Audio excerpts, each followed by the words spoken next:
मशहूर एक्टर गोविंदा के बारे में तो आप हर दिन सुनते ही होंगे, लेकिन आजकल उनकी पत्नी भी सुनीता आहूजा सुर्खियां बटोर रही हैं। आदाब, आप देख रहे हैं आवाज वॉइस और मैं हूं आपके साथ अमीना माजिद। आजकल गोविंदा की पत्नी का एक वीडियो वायरल हो रहा है जिसमें इस्लाम धर्म से जुड़े एक लॉकेट के बारे में बात करती नजर आ रही हैं। दरअसल इस वीडियो में गोविंदा की पत्नी सुनीता आहूजा कहती हैं कि वो हमेशा अपने गले में आयतुल कुर्सी पहनकर रखती हैं। वो इस लॉकेट को कभी अपने से दूर नहीं करती।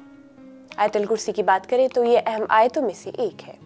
हाल ही में Sunita Ahuja podcast show time out with Ankit में नजर आई।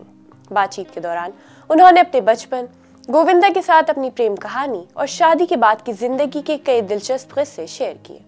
उन्होंने एक दिलचस्प घटना याद करते हुए बताया कि उन्होंने ईसाई स्कूल में पढ़ाई की थी, इसलिए वो ईसाई धर्म में भी पूरा यकीन करती हैं और वो चर्च भी जाती हैं।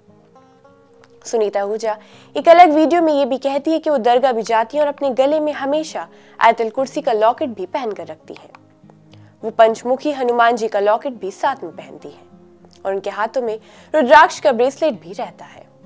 सुनीता आहूजा कहती हैं कि वो सभी धर्मों में आस्था रखती हैं और उनके लिए सभी धर्म समान रूप से मायने रखते हैं। वही एक और पॉडकास्ट में सुनीता ने बताया कि वो और गोविंदा अलग अलग घर में रहते हैं।